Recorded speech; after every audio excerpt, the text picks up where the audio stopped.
السلام علیکم ورحمۃ اللہ وبرکاتہ. آپ دیکھ رہے ہیں اینڈ آف ٹائم سیریز کی ایپیسوڈ نمبر 3. آج کی ایپیسوڈ میں ہم قیامت کی بہت بڑی نشانی ڈسکس کرنے جا رہے ہیں اور وہ ہے امام مہدی کا آنا. نبی صلی اللہ علیہ وسلم کی حدیث کے مطابق قیامت سے پہلے آخری زمانے میں ایک شخص عربوں پر حکومت کرے گا. انہیں امام مہدی کے نام سے جانا جائے گا اور وہ مسلمانوں کے لیڈر ہوں گے اور ان کے آنے سے ہر طرف عدل اور انصاف قائم ہوگا اور مسلمانوں پر جو ظلم ہو رہا ہے اس کا خاتمہ ہو جائے گا. اسی لیے آج تمام مسلمان امام مہدی کے آنے کا انتظار کر رہے ہیں. آج ہم امام مہدی کے حوالے سے 3 اہم ٹاپکس پر بات کریں گے. نمبر 1، ہم امام مہدی کو کیسے پہچانیں گے. نمبر 2، امام مہدی اپنے دور خلافت میں کیا کام کریں گے اور ان کی موجودگی میں کون سے نبی آسمان سے نازل ہوں گے. نمبر 3، امام مہدی کی موجودگی میں کون سی جنگ عظیم ہوگی اور اس جنگ میں کون جیتے گا اور اس کے بعد کون سا بڑا واقعہ پیش آئے گا. تو آئیے بڑھتے ہیں اپنی ویڈیو کے پہلے حصے کی طرف. جیسا کہ آپ جانتے ہیں کہ بہت سے لوگ جھوٹا امام مہدی ہونے کا دعویٰ کر چکے ہیں اور بہت سے آئندہ بھی کریں گے. تو آج ہم ایسی کئی نشانیوں کا ذکر کریں گے جن کی مدد سے ہم اصل امام مہدی کو پہچان سکیں گے. رسول اللہ صلی اللہ علیہ وسلم نے فرمایا، دنیا ختم نہیں ہوگی یہاں تک کہ عرب کا بادشاہ ایک ایسا آدمی بنے گا جو میرے اہل بیت میں سے ہوگا اور اس کا نام میرے نام جیسا ہوگا. یہ ترمذی کی روایت ہے. یعنی امام مہدی کی پہلی پہچان یہ ہے کہ وہ نبی اکرم صلی اللہ علیہ وسلم کی نسل میں سے ہوں گے اور ان کا نام محمد ہوگا. نبی اکرم صلی اللہ علیہ وسلم نے فرمایا، اگر دنیا کا صرف ایک دن باقی رہ جائے تب بھی اللہ تعالیٰ اس دن کو اتنا لمبا کر دے گا کہ میرے خاندان یا میرے اہل بیت میں سے ایک شخص کو خلیفہ بنائے گا جس کا نام میرے نام پر ہوگا اور جس کے باپ کا نام میرے باپ کے نام پر ہوگا. یہ ابو داؤد کی روایت ہے. یعنی امام مہدی کی دوسری نشانی یہ ہے کہ ان کے والد کا نام عبداللہ ہوگا. نمبر 3، حضرت ام سلمہ رضی اللہ کہتی ہیں کہ میں نے رسول اللہ صلی اللہ علیہ وسلم کو فرماتے ہوئے سنا ہے کہ ایک خلیفہ کی وفات پر لوگوں میں اختلاف ہو جائے گا. بنو ہاشم کا ایک آدمی مدینہ سے مکہ آئے گا. لوگ اس کو گھر سے نکال کر مسجد حرام میں لے آئیں گے. حجر اسود اور مقام ابراہیم کے درمیان اس کی بیعت کریں گے. یہ طبرانی کی روایت ہے. اس حدیث کا مطلب یہ ہے کہ امام مہدی اس وقت لیڈر بنیں گے جب عرب میں ایک بادشاہ کی وفات ہوگی اور اس بات پر لوگوں میں لڑائی ہوگی کہ اگلا بادشاہ کون بنے گا. اس وقت بنو ہاشم کا ایک آدمی مکہ میں آئے گا اور لوگ ان کو مسجد حرام یعنی بیت اللہ میں لے آئیں گے اور وہاں حجر اسود یعنی وہ پتھر جو جنت سے لایا گیا ہے اور کعبہ پر نصب ہے، اور مقام ابراہیم یعنی وہ جگہ جہاں تمام حاجی طواف کے بعد نوافل ادا کرتے ہیں. ان دونوں جگہوں کے درمیان لوگ امام مہدی کے ہاتھ پر بیعت کریں گے، یعنی ان کو اپنا بادشاہ، لیڈر یا خلیفہ چن لیں گے. وہ خود اس ذمہ داری کو نہیں لینا چاہیں گے لیکن لوگ انہیں لائیں گے اور ان کے ہاتھ پر بیعت کر لیں گے. اور یہی امام مہدی کی پہچان کے لیے تیسری بڑی نشانی ہے.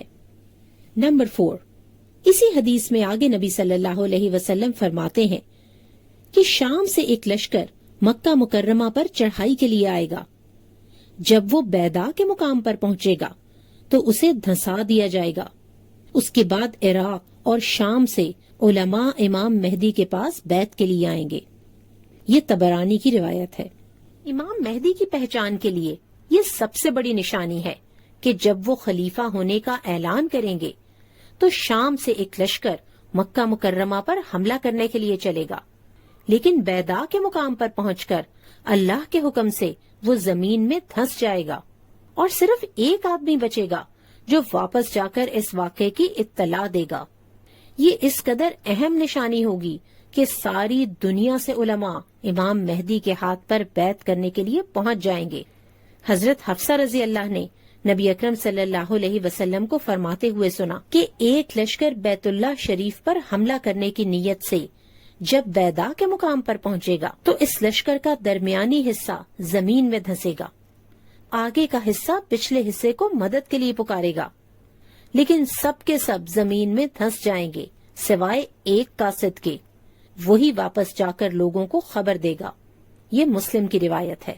نمبر 5، امام مہدی کی اگلی نشانی یہ ہے کہ بیعت لینے کے بعد وہ اپنے ساتھیوں سمیت بیت اللہ شریف میں پناہ لیں گے۔ حضرت حفصہ رضی اللہ سے روایت ہے کہ رسول اللہ صلی اللہ علیہ وسلم نے فرمایا، اس گھر یعنی کعبۃ اللہ میں کچھ لوگ پناہ لیں گے جن کے پاس دشمن کا حملہ روکنے کی طاقت نہیں ہوگی، نہ ان کی تعداد زیادہ ہوگی، نہ ان کے پاس اسلحہ ہوگا۔ ایک لشکر انہیں ختم کرنے کے لیے بھیجا جائے گا اور وہ بیدا کے مقام پر پہنچیں گے تو زمین میں دھسا دیے جائیں گے۔ یہ مسلم کی روایت ہے۔ نمبر 6، نبی صلی اللہ علیہ وسلم نے فرمایا، مہدی مجھ سے ہوگا، اس کی پیشانی کشادہ اور ناک اونچی ہوگی۔ یہ ابو داؤد کی روایت ہے۔ نمبر 7، نبی صلی اللہ علیہ وسلم نے یہ بھی فرمایا کہ اللہ تعالیٰ اس کی خلافت کا انتظام ایک ہی رات میں فرما دے گا۔ یہ ابن ماجہ کی روایت ہے۔ تو ان علامات اور واقعات سے ہم اصل امام مہدی کو پہچان سکیں گے انشاءاللہ۔ اب ہم اپنی ویڈیو کے دوسرے حصے کی طرف بڑھتے ہیں کہ امام مہدی کیسی حکومت کریں گے۔ نبی صلی اللہ علیہ وسلم نے ان کے بارے میں فرمایا کہ وہ زمین کو عدل و انصاف سے اسی طرح بھر دے گا جس طرح وہ ظلم سے بھری ہوئی تھی۔ وہ 7 سال تک حکومت کریں گے۔ اسے ابو داؤد نے روایت کیا ہے۔ رسول اللہ صلی اللہ علیہ وسلم نے امام مہدی کے بارے میں یہ بھی فرمایا کہ آخری زمانے میں ایک خلیفہ ہوگا جو مال بغیر گنتی کے تقسیم کرے گا۔ یہ مسلم کی روایت ہے۔ جب حضرت عیسیٰ علیہ السلام آسمان سے نازل ہوں گے اس وقت مسلمانوں کے لیڈر امام مہدی ہی ہوں گے۔ نماز فجر کا وقت ہوگا۔ جب حضرت عیسیٰ علیہ السلام آسمان سے نازل ہوں گے تو امام مہدی ان سے گزارش کریں گے کہ ہمیں نماز پڑھائیں، لیکن حضرت عیسیٰ علیہ السلام فرمائیں گے کہ نہیں، تم خود ہی آپس میں ایک دوسرے کے امام ہو، کیونکہ حضرت عیسیٰ علیہ السلام نبی صلی اللہ علیہ وسلم کے ایک امتی کی حیثیت سے آئیں گے، اس لیے وہ امام مہدی کے اقتداء میں نماز ادا کریں گے اور یہ امت مسلمہ کے لیے بہت بڑا اعزاز ہوگا۔ اب ہم بات کرتے ہیں اس جنگ عظیم کی جو امام مہدی کی موجودگی میں ہوگی۔ اس جنگ کو ملحمۃ العظمی، بہت عظیم جنگ، ملحمۃ الکبری، بہت بڑی جنگ، یا آرمیگڈون کہا جاتا ہے۔ اسی جنگ کو ہم ورلڈ وار 3 کا نام بھی دے سکتے ہیں۔ یہ جنگ دمشق کے مقام آماق یا دابق کے مقام پر ہوگی۔ عیسائی اس جنگ میں مسلمانوں کے خلاف 9,60,000 فوجیوں کا لشکر اکٹھا کریں گے۔ حدیث میں آتا ہے کہ وہ 80 جھنڈے لے کر آئیں گے، یعنی 80 کنٹریز کا الائنس یا اتحاد ہوگا مسلمانوں کے خلاف، اور ہر جھنڈے کے نیچے 12,000 کی فوج ہوگی۔ جب جنگ شروع ہوگی تو مسلمانوں کا 1/3 لشکر بھاگ جائے گا۔ اللہ تعالیٰ ان کی توبہ کبھی قبول نہیں فرمائے گا۔ 1/3 لشکر شہید ہو جائے گا، یہ اللہ کے ہاں بہترین شہداء کا درجہ پائیں گے، اور باقی 1/3 فتح پائے گا۔ یہ مجاہد کبھی فتنے میں نہیں پڑیں گے۔ اس فتح کے بعد مسلمانوں کا لشکر استنبول کو فتح کرے گا۔ اس حدیث سے ہمیں یہ بھی پتہ چلتا ہے کہ ترکی کا شہر استنبول، جس کا پرانا نام قسطنطنیہ یا کانسٹینٹینوپل تھا، جو کہ ابھی مسلمانوں کے پاس ہے، وہ عیسائیوں کے قبضے میں چلا جائے گا، اور قیامت سے پہلے دوبارہ مسلمان اسے فتح کریں گے۔ اس فتح کے بعد شیطان پکارے گا کہ تمہارے پیچھے اہل و عیال میں دجال آ گیا ہے۔ چنانچہ مسلمان استنبول سے نکل کر بھاگیں گے، لیکن راستے میں معلوم ہوگا کہ یہ خبر جھوٹی ہے۔ لیکن جب شام پہنچیں گے تو دجال ظاہر ہو جائے گا۔ دجال کس جگہ سے نکلے گا؟ وہ ابھی کہاں ہے؟ کیا وہ پیدا ہو چکا ہے؟ اس کا حلیہ کیا ہوگا؟ اس کے پاس کون کون سی پاورز ہوں گی؟ دجال کے فالوورز کون ہوں گے؟ اگر ہم دجال کا زمانہ پائیں تو ہمیں کیا کرنا ہوگا؟ اور اسی طرح کے اور بہت سے سوالوں کے جواب ہم جانیں گے اپنی نیکسٹ ایپیسوڈ میں. انشاءاللہ جلد ملیں گے. السلام علیکم ورحمۃ اللہ وبرکاتہ.